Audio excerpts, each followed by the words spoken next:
L'arrivée au laboratoire des échantillons se fait par ces boîtes isothermes bleues qui garantissent une chaîne du froid rigoureuse dans le cadre des transferts rapides qui sont effectués pendant la nuit entre le lieu de prélèvement et le laboratoire. Donc la réception des échantillons au laboratoire consiste à lire à travers le code-barre apposé sur chacun des échantillons l'identité de cet échantillon, en vérifier la nature et déterminer les types d'analyses qui vont être réalisées. Cette opération est réalisée avec l'édition des étiquettes code-barre qui vont suivre ensuite l'échantillon au sein du laboratoire à chacune des étapes de l'analyse. L'identification de l'échantillon a commencé sur le terrain, elle est parfaitement continue jusqu'au démarrage des analyses. Après avoir fait cette réception, on peut démarrer l'analyse ayant des échantillons conformes avec un plan d'analyse clairement défini.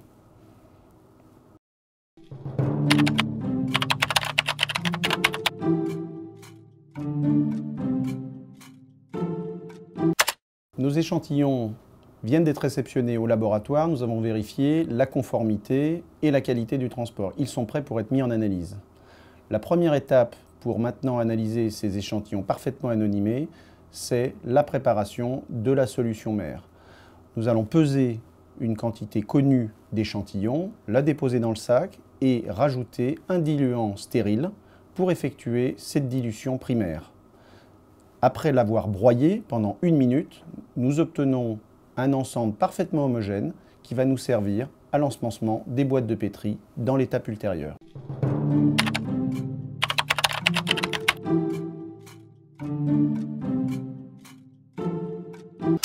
Repartons de cette solution mère initiale.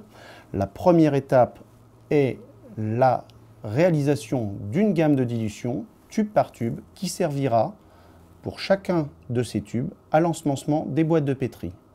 Les boîtes de pétri, ces boîtes de plastique vides au départ, permettent de déposer une petite quantité d'aliments qui est comprise dans chacun de ces millilitres de liquide. Ces boîtes sont ensuite remplies par une gélose nutritive.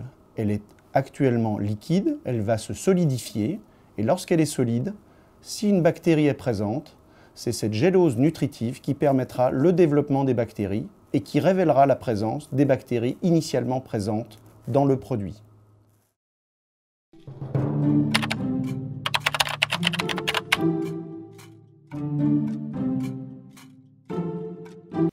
Maintenant que la gélose qui a été rajoutée à notre échantillon s'est enfin solidifiée, nous allons pouvoir mettre ces boîtes en incubation.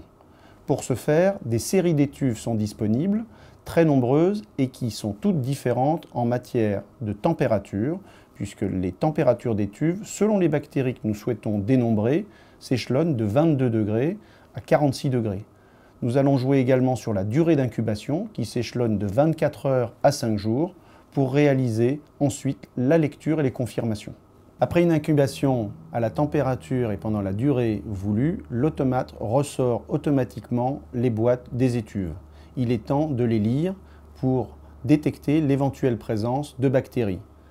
Une boîte de pétri après croissance microbienne se présente sous forme d'un tapis homogène avec des colonies que nous observons. Ces petits points correspondent à une colonie microbienne.